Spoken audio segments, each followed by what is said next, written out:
जी अजय, जिस तरीके से आप देख रहे हैं प्रधानमंत्री नरेंद्र मोदी आज जब 8:50 पर कपाट खुला है इस मंदिर का, तो सबसे पहले यहाँ पर दर्शनार्थी के रूप में बाबा के दरबार में पहुंचे हैं। और यहाँ पर पहुंचने के बाद प्रधानमंत्री आज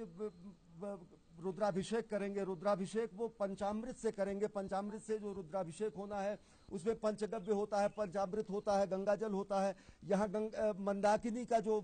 मंदाकिनी नदी जो है उसका जल, और साथ ही साथ अन्य तीर्थों से आए हुए जल, और साथ ही साथ शहद, घृत और शक्कर, इन सभी 5 चीजों का जो है इसको वो करते हैं, करेंगे। प्रधानमंत्री का यहाँ पर अभी जो मुख्य रावल हैं उन्होंने उनका वो किया है, स्वागत किया है। ये वागीश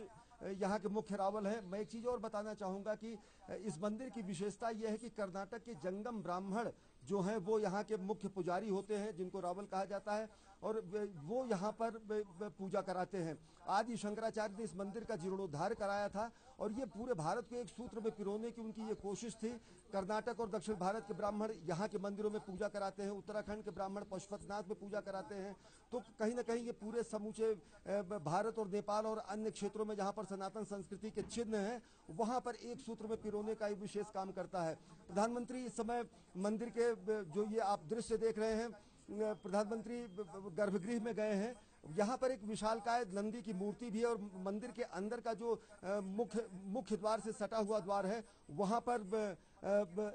जो है वहाँ पे पांडवों की मूर्तियां हैं, 5 पांडवों की मूर्तियां द्रौपदी के साथ। ऐसा कहा जाता है कि पांडवों के पूर्वजों ने इस मंदिर का निर्माण कराया था, और यहाँ पर जब पांडवों ने अपनी उस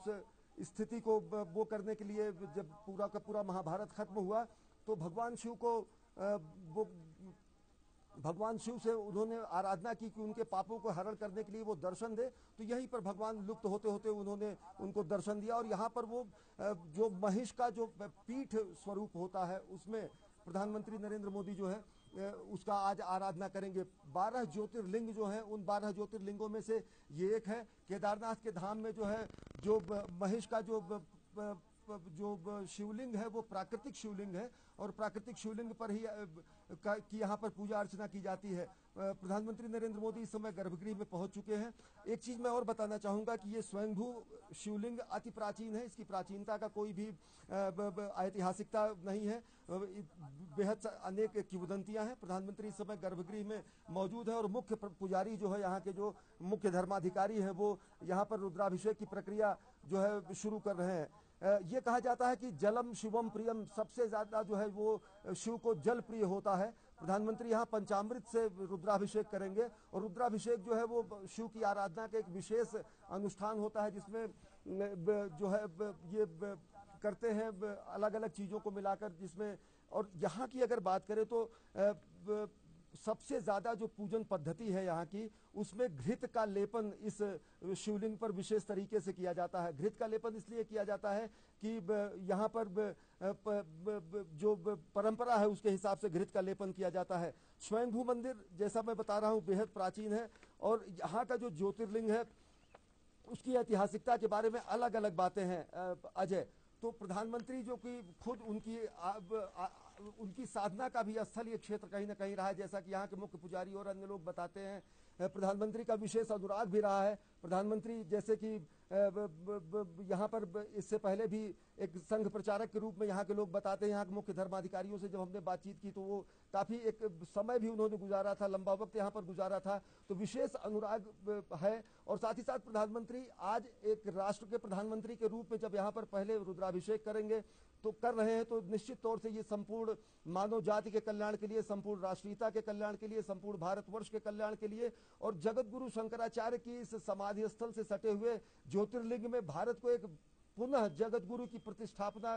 की स्थिति पर पुनर्स्थापित करने की कोशिश के रूप में ये प्रयास देखा जा सकता है। क्योंकि प्रधानमंत्री ये कहते हैं कि वो देश के सेवक हैं, और देश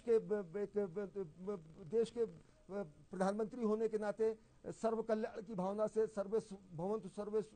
संतु निरामया सर्वे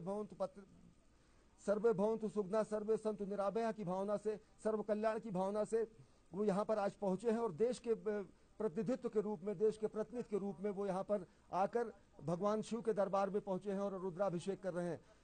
अगर देखें तो यहाँ पे एक चीज मैं और बताना चाहूंगा कि अलग अलग पद्धतियां हैं। अश्विनी, अगर हम आपसे ये समझ पाए कि 2 साल पहले जब ये केदारनाथ का पूरा जो क्षेत्र था वो जी बाढ़ में पूरी तरह से क्षतिग्रस्त हो गया था, और जो बाढ़ का पानी था वो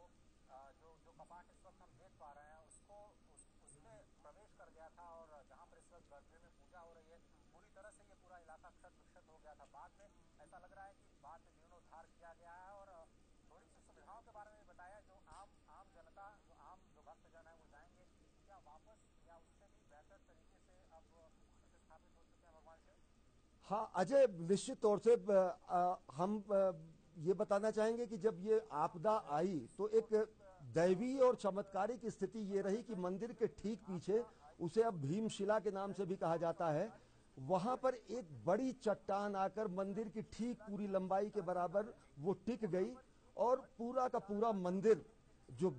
जलधारा थी उसको उसने जो है डाइवर्ट कर दिया, वहां से जलधारा वहां से विमुख हो गई और मंदिर पूरी तरह से लगभग लगभग सुरक्षित रहा। आंशिक तौर से मंदिर का जो अग्रभाग है उसको जो है क्षति पहुंची थी, लेकिन मंदिर का गर्भगृह, मंदिर का जो संपूर्ण क्षेत्र है वो पूरी तरह से बचा रहा इतनी भीषण आपदा आने के बाद भी। और लोग ये मानते हैं कि ये कहीं ना कहीं दैवीय चमत्कार था, और ये दैवीय चमत्कार का की ही परिणति है। कितनी विशाल प्राकृतिक आपदा आ जाने के बावजूद भी मंदिर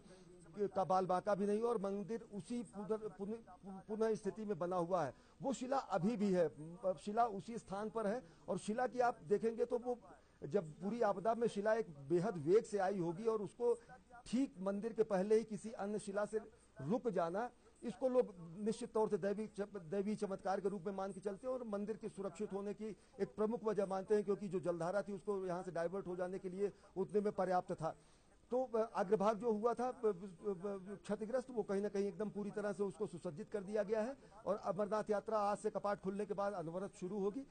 पूरे गौरीकुंड से लेकर अलग अलग स्थानों पर सभी तरह की सुविधाएं दी गई हैं, सभी तरह के छोटे मोटे अस्पतालों की स्थापना की गई है, और अन्य सभी सुविधाएं ऐसी दी गई हैं जिससे तीर्थयात्रियों को किसी तरीके की भी कोई भी असुविधा न हो। इस समय जैसे मैं अजय बता रहा था कि यहाँ की जो मंदिर परंपरा है उस, जी बताएं। अजय बता रहा था कि यहाँ की जो मंदिर परंपरा है, जी बताएं। आप उससे पहले आप गौरी कुंड में भी थे, और जहाँ की जो पैदल यात्रा है आप बता रहे थे, वहाँ पर आपने भक्तों से बात भी की थी। तो वहाँ से जो पैदल यात्रा है वो कितनी दुर्गम या आसान है इस वक्त, और क्या दूसरी सुविधाएं भी हैं लोगों को मुख्य मंदिर तक पहुँचने के लिए? अजय, आपदा के बाद जो पुराना मार्ग था वो तो लगभग टूट गया, लेकिन बड़ी तेजी से नए मार्ग को स्थापित किया गया, और उस नए मार्ग पर कमोबेश वो सारी वो सुविधाएं, अमूलचूल आधारभूत सुविधाएं हैं जो तीर्थयात्रियों के लिए आती हैं। जगह जगह पर ये तकरीबन 16 किलोमीटर का जो मार्ग है उसमें जो है छोटे मोटे अस्पतालों की स्थापना की गई है, डिस्पेंसरीज की स्थापना की गई है। हम आते हुए हमने देखा कि वहाँ पर पेयजल की व्यवस्था है, चिकित्सा की व्यवस्था है, फर्स्ट एड की व्यवस्था, और साथ ही साथ छोटे छोटे शिविर भी लगाए गए हैं जहाँ पर लोग विश्राम कर सकते हैं। हाँ, एक चीज ये है कि इस नए मार्ग में कई जगहों पर अभी भी बर्फ बनी हुई है, जमी हुई है, लेकिन उस बर्फ को हटाने का काम भी बड़ी तेजी से चल रहा है, और वो जैसे जैसे यात्रा गति में आएगी और जैसे जैसे यहाँ के मौसम में भी सुधार होगा उस निर्विघ्न तरीके से संपन्न कराने की पूरी कोशिश की जाएगी। यात्रा पूरी तरह से निर्विघ्न कराने के लिए प्रशासनिक स्तर पर समस्त इंतजाम किए गए हैं, और सभी आप ये मान के चलिए कि जिस तरीके से आपदा आई थी उस तरीके से, जिस तरीके से तेजी से पुनर्निर्माण इस पूरे क्षेत्र में हुआ है, बहुत सारी मूलभूत सुविधाएं अभी नहीं है, जैसे बैंकिंग की सुविधाएं, अन्य चीजें अभी तक यहाँ पर नहीं पहुंच पाई हैं। गौरीकुंड से लेकर केदारनाथ धाम तक भी अभी आप पाएंगे तो कोई एक एटीएम भी नहीं है, लेकिन सोनकुंड तक ये सब सारी सुविधाएं हैं जहाँ से लोगों के आने का जो है मार्ग सुनिश्चित होता है। लेकिन इतनी बड़ी आपदा के बाद सारी चीजों को पुनर्स्थापित कर पाना भी एक बड़ी चुनौती थी, लेकिन अभी भी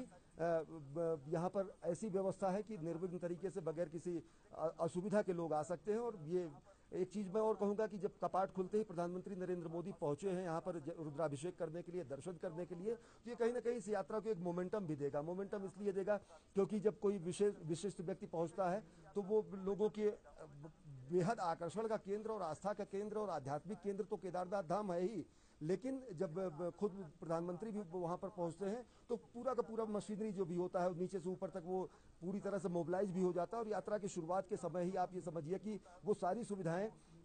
मैं किसी तरीके की कोई अन्य टिप्पणी नहीं कर रहा हूं, लेकिन वो सुविधाएं जो 1-2 दिन में होती वो पूरी की पूरी मुकम्मल हो चुकी हैं।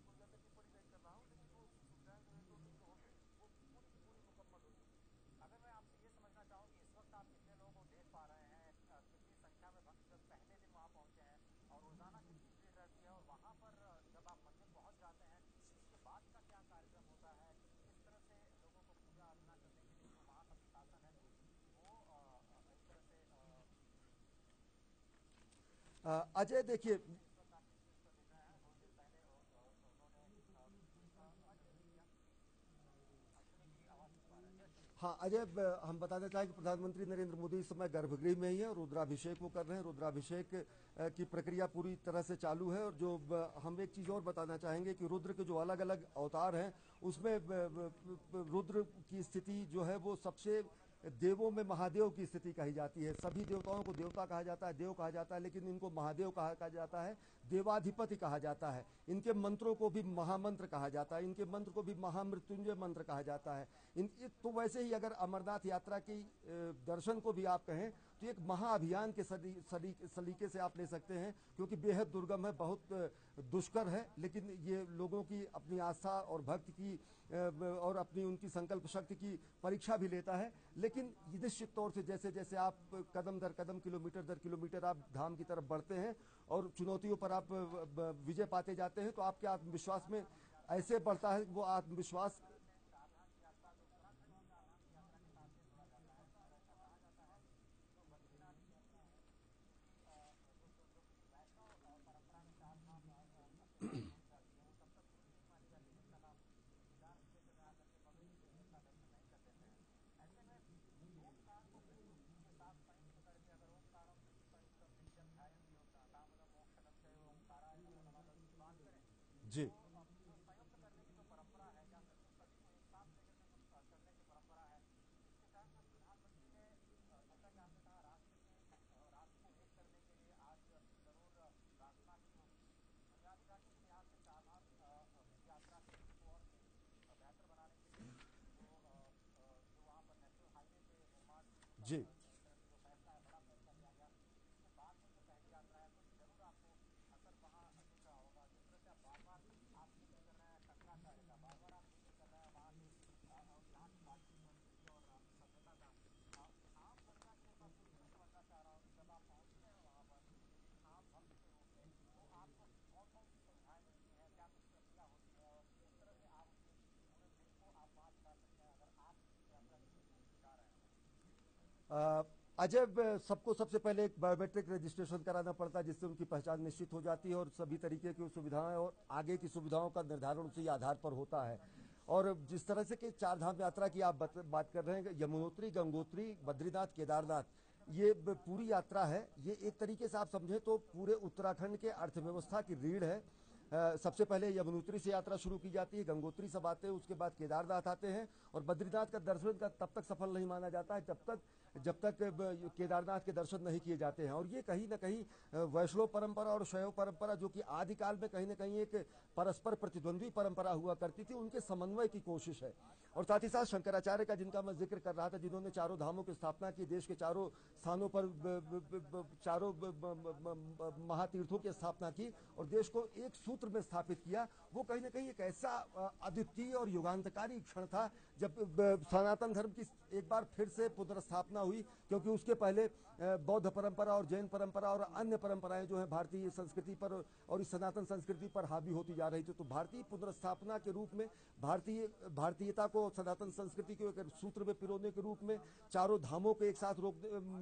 केदारनाथ से अगर देखें तो रामेश्वरम तक, सोमनाथ से अगर देखें तो बैजनाथ धाम और सुदूर पूर्व तक अलग अलग जगहों पर सभी धामों की स्थापना करके भारत को एकता के सूत्र में तो पिरोया ही गया, साथ ही साथ वो परंपरा और जो अलग हमारी विविध सांस्कृतिक विरासत है उनका भी सम्मिश्रण कहीं न कहीं किया गया। दक्षिण के ब्राह्मण अगर आकर उत्तर भारत में केदारनाथ में पूजा करते हैं और यहाँ के ब्राह्मण अगर नेपाल में पूजा करते हैं, यहाँ के ब्राह्मण उत्तराखंड के ब्राह्मण अगर दक्षिण भारत के मंदिरों में जाके पूजा कर सकते हैं, तो आप सोच सकते हैं कि कितनी बड़ी समन्वयकारी सोच थी और कितना बड़ा ये सांस्कृतिक समन्वय का प्रयास था और एक समुच्चय का प्रयास था कि जिससे सांस्कृतिक सनातन संस्कृति का जो प्रादुर्भाव है उसकी पुनर्स्थापना दोबारा की जा सके, और जो कि बखूबी हुई और बखूबी हर तरीके से हो भी रही है। चारधाम यात्रा की अगर बात करें तो मैं ये कह रहा था कि पूरे उत्तराखंड के लिए पर्वतीय क्षेत्र है तो अर्थव्यवस्था की रीढ़ है और इस क्षेत्र के लोगों के लिए सामाजिक, धार्मिक, पौराणिक, आध्यात्मिक उन्नयन के साथ ही साथ ये आर्थिक दृष्टिकोण से बेहद ही महत्वपूर्ण है, जो कि इन लोगों की इस क्षेत्र की अर्थव्यवस्था को निर्धारित करती है। मौजूदा सरकार ने चार धाम यात्रा के लिए एक बड़ा पैकेज देके चार धाम यात्रा के लिए ऑल वेदर रोड की भी स्थापना करने की शुरुआत कर दी है, और वो शुरुआत हो भी गई है। और इन धामों को जुड़ने से और ऑल वेदर रोड यहाँ पर स्थापित होने से यात्रा तो बढ़ेगी, साथ ही साथ यहाँ की अर्थव्यवस्था और यहाँ के पर्यटन और अन्य सुविधाओं को भी वो होगी, विस्तार होगा। इस समय प्रधानमंत्री का अलंकरण किया जा रहा है। जो मुख्य पुजारी है, जो मुख्य धर्माधिकारी हैं, वो उनका अलंकरण कर रहे हैं यहाँ पर शाल के उनको भेंट करके, और उस समय प्रधानमंत्री का वहाँ पर अभिवादन किया जा रहा है। जी, लोग वहाँ पहुंचे हैं और प्रधानमंत्री के बाद जो लोग दर्शन करेंगे, थोड़ा सा वहाँ का जो नज़ारा है वो आपके जरिए हम समझ पाएंगे। अजय, तकरीबन कल गौरीकुंड से चलने वाले यात्रियों की संख्या लगभग 2000 के आसपास थी। आज कपाट 8:50 पर खुला है। लोगों की लालसा ये होती कपाट खुलते ही भगवान केदारनाथ जी का दर्शन करें, और ये यात्रा अब धीरे धीरे शुरू होगी, और पूरी की पूरी यात्रा जो है आने वाले दिनों में और ज़्यादा गति पकड़ेगी, और ज़्यादा इसमें त्वरण दिखेगा, और ज़्यादा इसमें मोमेंटम दिखेगा। अभी प्रधानमंत्री की इस दर्शन कार्यक्रम के बाद जनसामान्य की यात्रा शुरू होगी, और साथ ही साथ यहाँ पर जो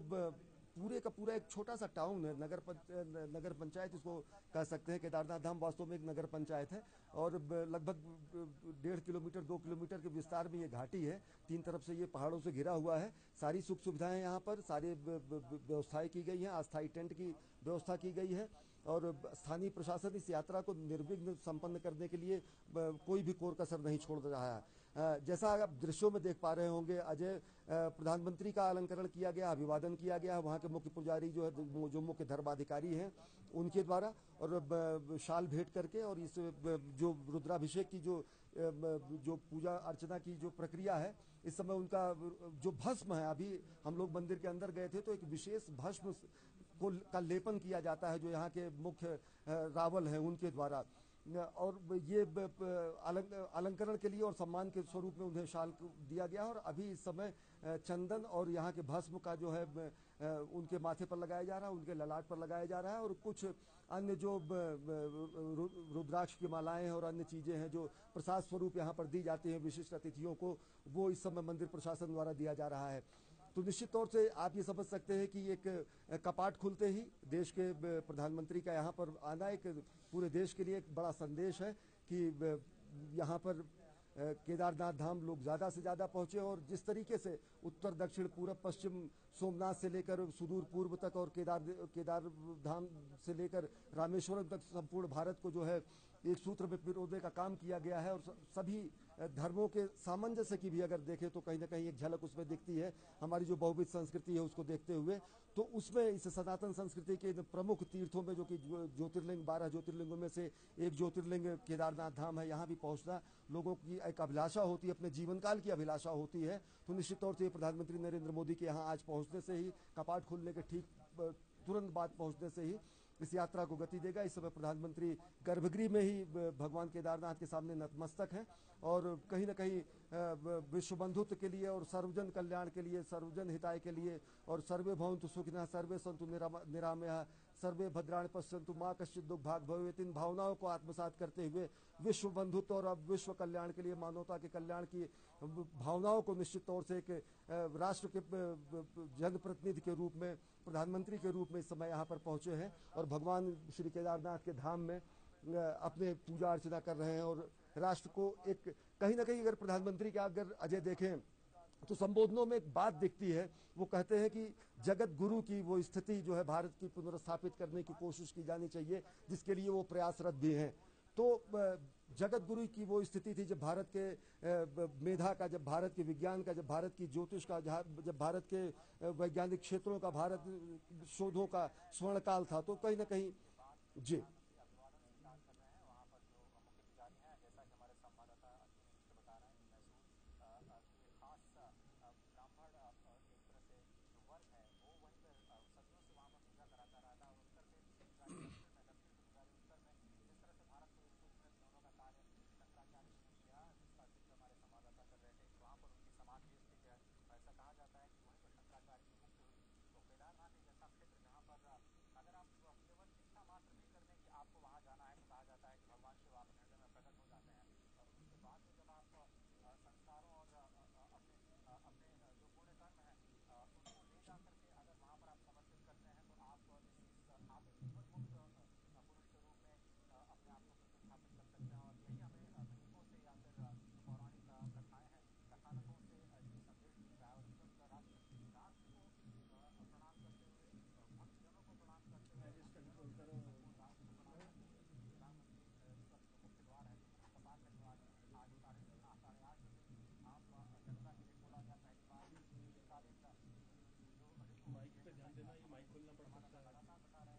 मठ है वहाँ से स्थानांतरित किया गया पूरी की पूरी जो भगवान शिव की मूर्ति है या फिर जो अंदर जो गर्भगृह है फिर से प्रतिस्थापित किया गया। और ये स्थानांतरित इसलिए किया जाता है कि जो भक्त हैं वो लगातार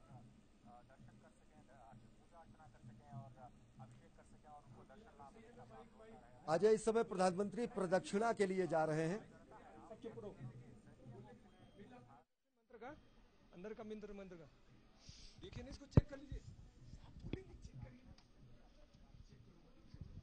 वो सुनाई दे रहा है, क्यों परेशान हो रहा है? सही है ना, तो वही बोलिए ना, मैं जा रहा हूँ, बोलेंगे, हो सकता है इसमें तो अंदर मंदिर का मिल रहा था मंत्र का, ठीक है ले जा रहा हूँ सर, ऑन है सब कुछ।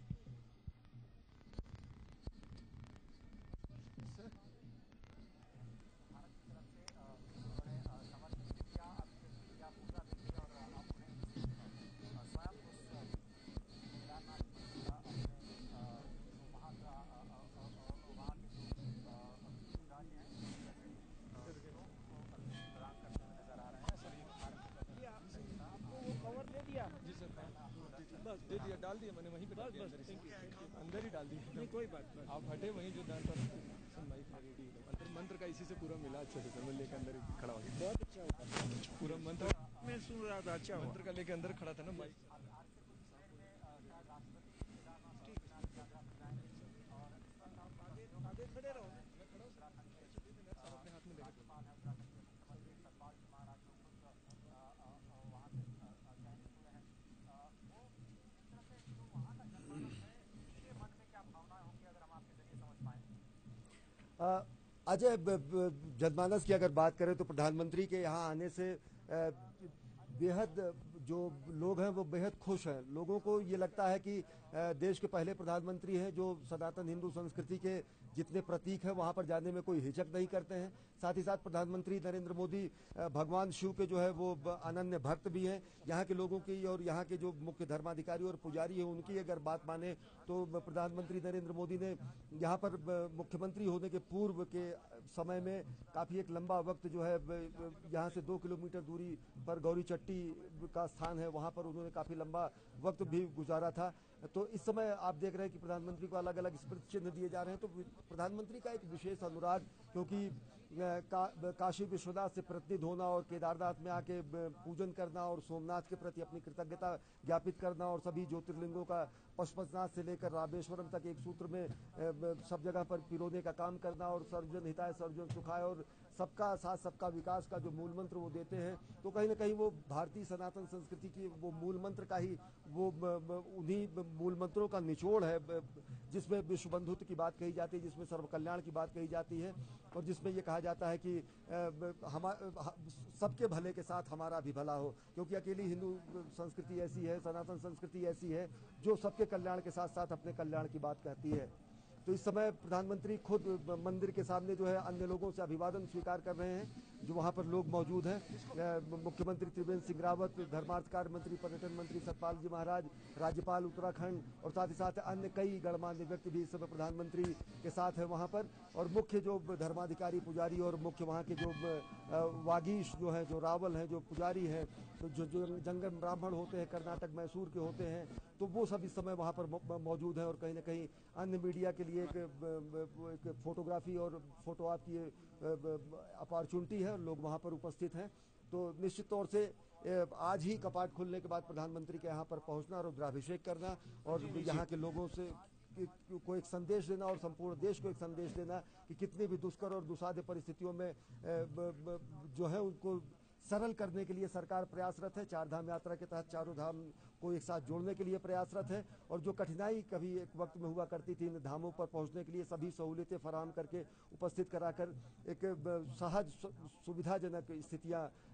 होंगी केदारनाथ धाम से लेकर अन्य धाम तक। इस समय अभिवादन स्वीकार कर रहे हैं प्रधानमंत्री नरेंद्र मोदी वहां पर उपस्थित जन समुदाय से जो श्रद्धालु पहुंचे हैं भगवान श्री केदारनाथ के दर्शन के लिए। जी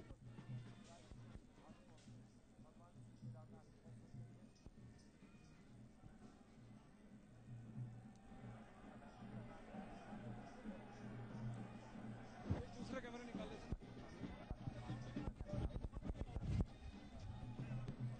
आप आ जाओ नीचे आ जाओ। एक मिनट सर, आ जाओ एक मिनट।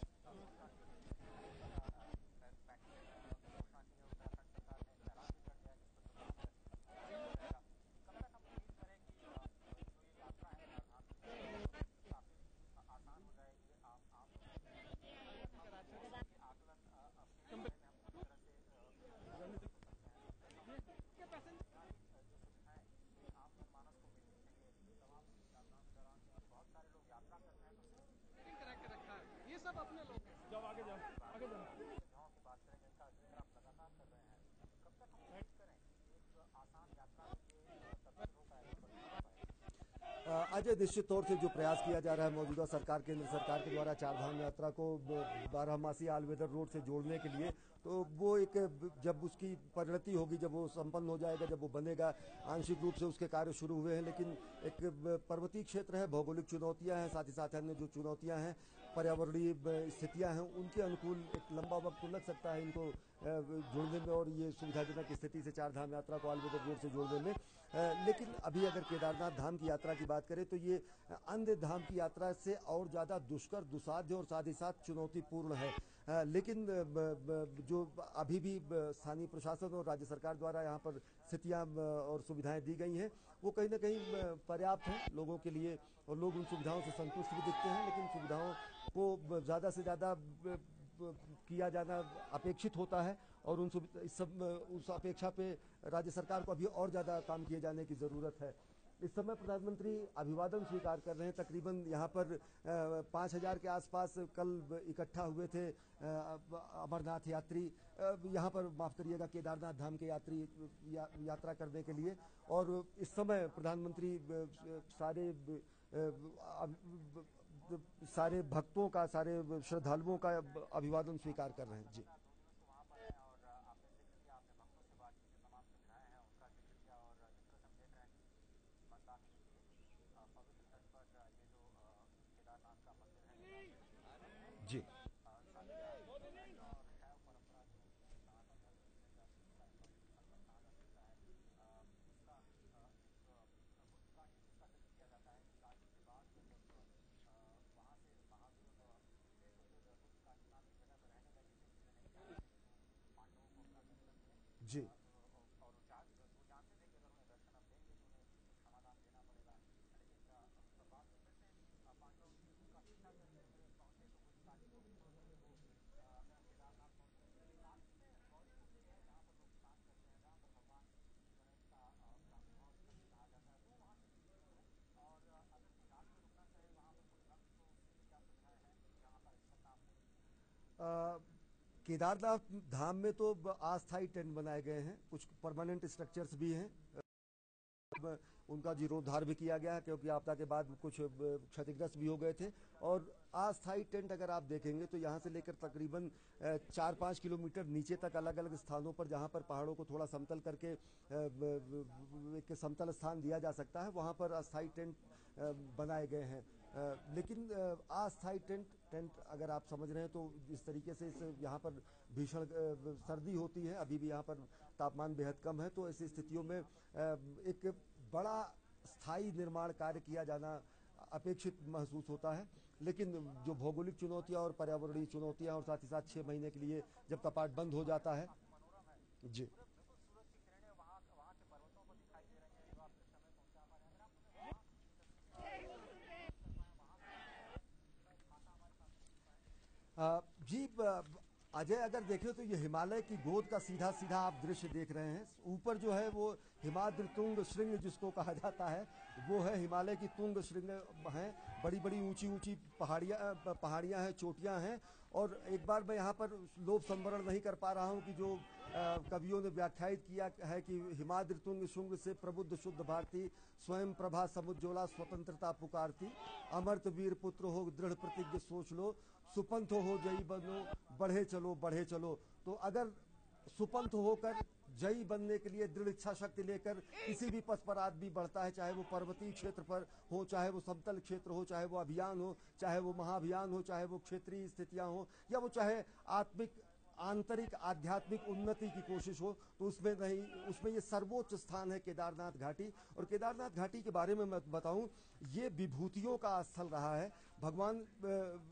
आदि गुरु शंकराचार्य तो यहाँ रहे ही हैं, साथ ही साथ ऋषियों मुनियों देवताओं की ये तपस्थली रहा है। महान विभूतियों ने यहाँ पर आध्यात्मिक शक्तियाँ अर्जित की है। और निश्चित तौर से मैं ये कहूँगा, अगर इन दृश्यों को भी अगर आप देखें तो चारों तरफ से 3 पर्वत श्रृंखलाएं और उनमें ये केदार घाटी निश्चित तौर से एक ऐसी ऊर्जा, आध्यात्मिक ऊर्जा की अनुभूति कराता है व्यक्तियों को कि खुद ही व्यक्ति सभी आध्यात्मिक, आदिदैविक, आदिभौतिक दुखों से कहीं न कहीं दूर होकर अपनी आध्यात्मिक उन्नति करने की कोशिश में अगर वो लगता है तो उसको यहाँ पर विशिष्ट शांति मिलती है।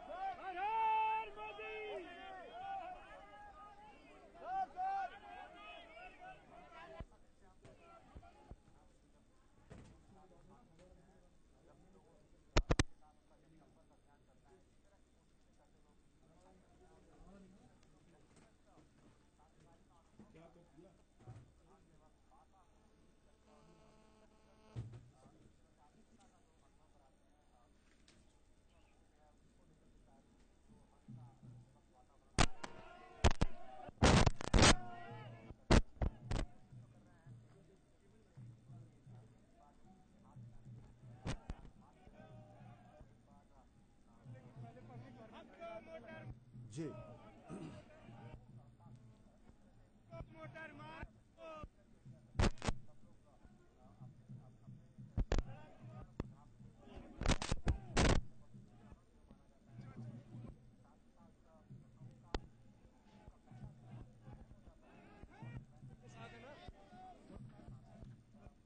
जी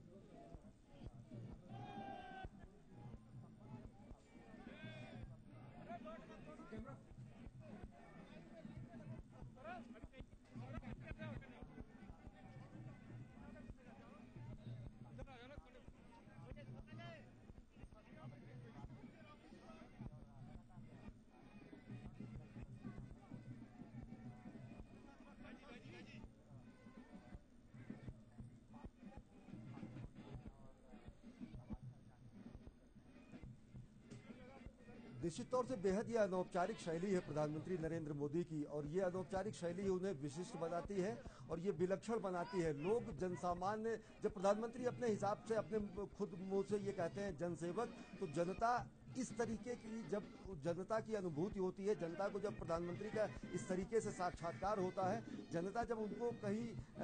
औपचारिकताओं से बधी हुई नहीं पाती है, अनौपचारिक तरीके से अपने बीच में पाती है, और वो जो संवाद कायम होता है, तो वो प्रधानमंत्री की अपनी विलक्षण संवाद स्थापित करने की क्षमता तो है ही, साथ ही साथ वो जनता को भी ऊर्जस्वित करती है। और जनता ये मान के चलती है कि प्रधानमंत्री अगर ये कहते हैं कि वो जनता के बीच के एक जनसामान्य से उभरे हुए जनसामान्य व्यक्तियों की तरह से एक असामान्य उपलब्धि धारण करते हुए अगर प्रधानमंत्री के पद पर पहुंचे हैं, तो उनका काम जनता का सेवा करना ही है, और वो जनता के हर दुख दर्द से वो उनके निराकरण के लिए, उनके निवारण के लिए प्रयासरत है। तो जो ये बेलौस शैली है, जो अनौपचारिक शैली है, जो कि कहीं ना कहीं सुरक्षा चुनौतियां भी इनमें आती हैं, लेकिन इन सबको दरकिनार करते हुए प्रधानमंत्री नरेंद्र मोदी जनसामान्य से जो ये संवाद कायम करते हैं, निश्चित तौर से वो प्रधानमंत्री के लिए एक सुखद अनुभूति तो होती है, लेकिन जनता के लिए वो यादगार क्षण होता है, वो अविस्मरणीय क्षण होता है, वो ऐसा पल होता है कि जिसको लोग अपने जहन में, अपने मस्तिष्क में अनंत काल के लिए उसको सजोए रखते हैं। और ये सेल्फी खींचने की जो लोगों की अपनी परंपरा है, उसको कहीं ना कहीं तस्वीरों में कैद करके चिरस्थायी बनाने की कोशिश करते हैं। ये मंदिर के ठीक सामने, अजय, मैं बताऊं कि नंदी की एक मूर्ति है, वहां से आए हैं प्रधानमंत्री, और मंदिर के ठीक द्वार पर उन्होंने इस समय वो किया है, अपना नतमस्तक हुए हैं, और इस समय नंदी की मूर्ति की वो प्रदक्षिणा कर रहे हैं। और नंदी, जो कि जिसको आप कहते हैं कि नंदीश्वर के रूप में भगवान शिव की भी जो है वो एक रुद्र अवतार उनका नंदीश्वर के रूप में भी रहा है, जो उनका वाहन है वो भी नंदी है। एक चीज और अजय मैं बताना चाहूंगा, शिव का जो परिवार है वो बताना यहाँ बेहद जरूरी होगा। शिव नंदी पर चलते हैं, पुत्र उनके जो है वो गणेश चूहे पे चलते हैं, माता पार्वती का वाहन जो है वो कहीं ना कहीं सिंह बताया जाता है, कार्तिकेय जो है वो मोर पे चलते हैं, भगवान शंकर अपने में गले में सांप को जो है वो धारण करते हैं। मोर सांप का जो संबंध है उसको आप समझ सकते हैं कि अजीब टाइप का है। शिव अपने में विरोधाभासों का समुच्चय है, शिव का परिवार अपने आप में विरोधाभासों का समुच्चय है, शिव का परिवार अपने आप में सत्यम शिवम सुंदरम का जो है वो प्रतीक है। साथ ही साथ जो अलग अलग जो विविध संस्कृतियां हैं, जो शिव के गण हैं, जो शिव के सेवक हैं, जो शिव की परंपरा के अलग अलग शैव मतावलंबी हैं, उनकी स्थितियों को अगर आप देखें तो ये एक ऐसे देव हैं, देवाधिदेव हैं, जिनके सामने अन्य देव भी नतमस्तक होते हैं। और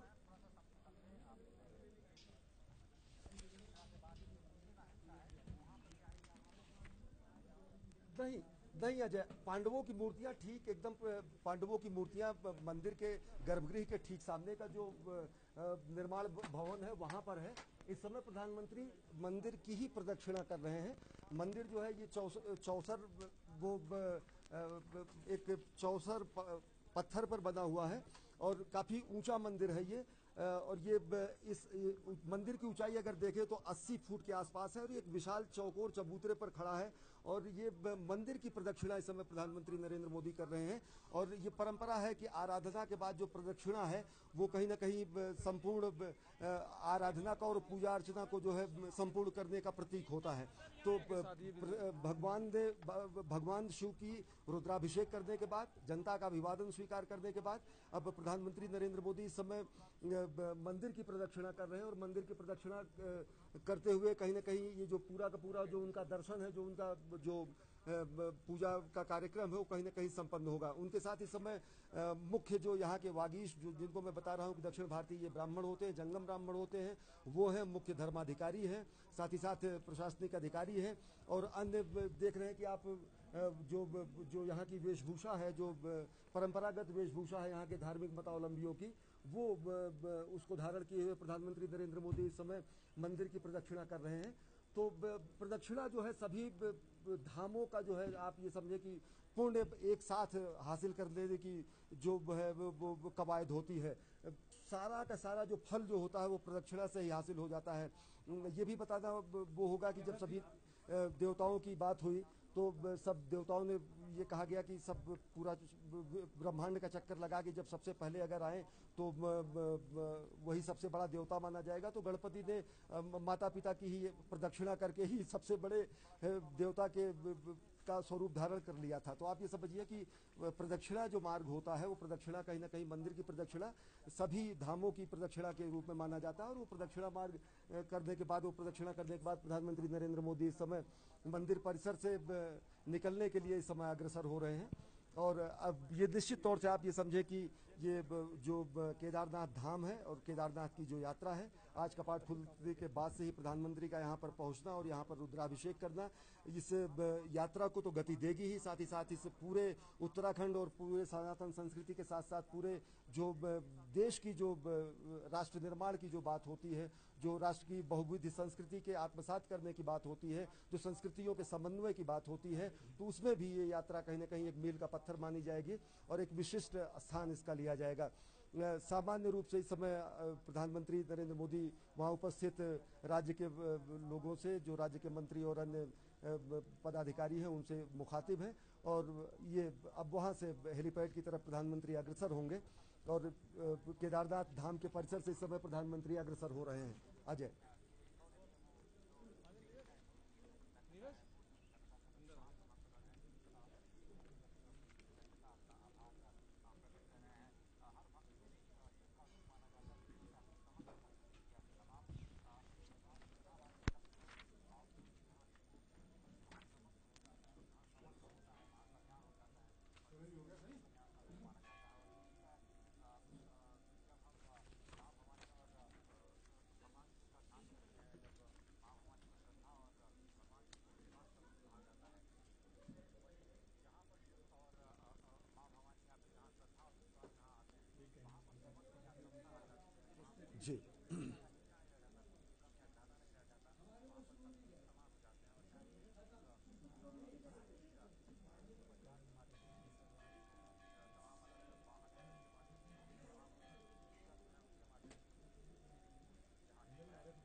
जी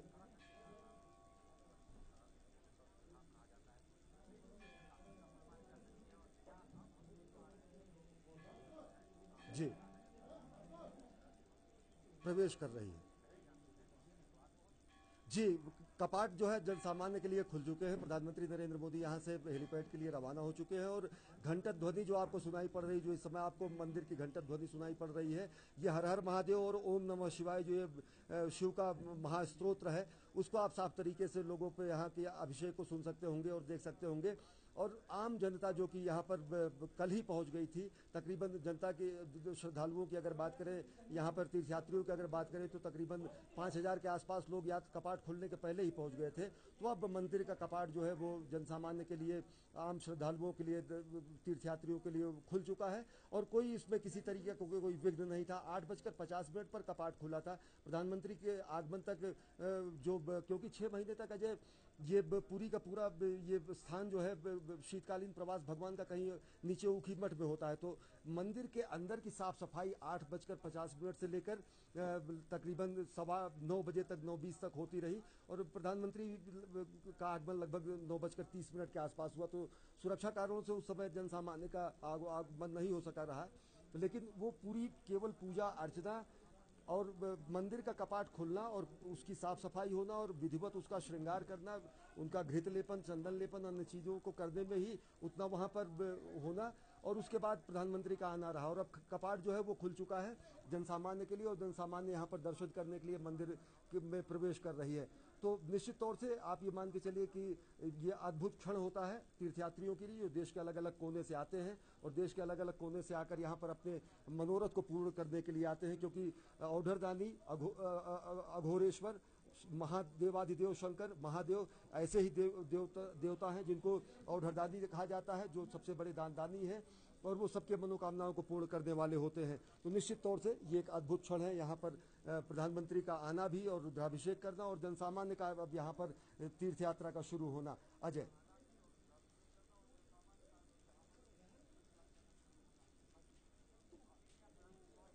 जी अजय, प्रधानमंत्री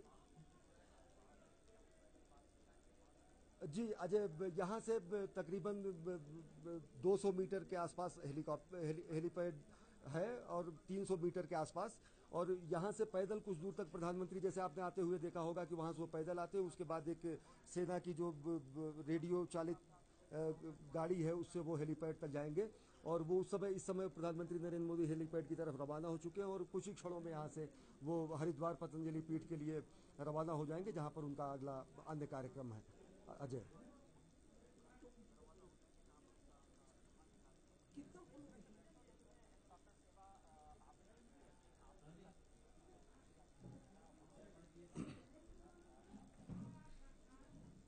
जी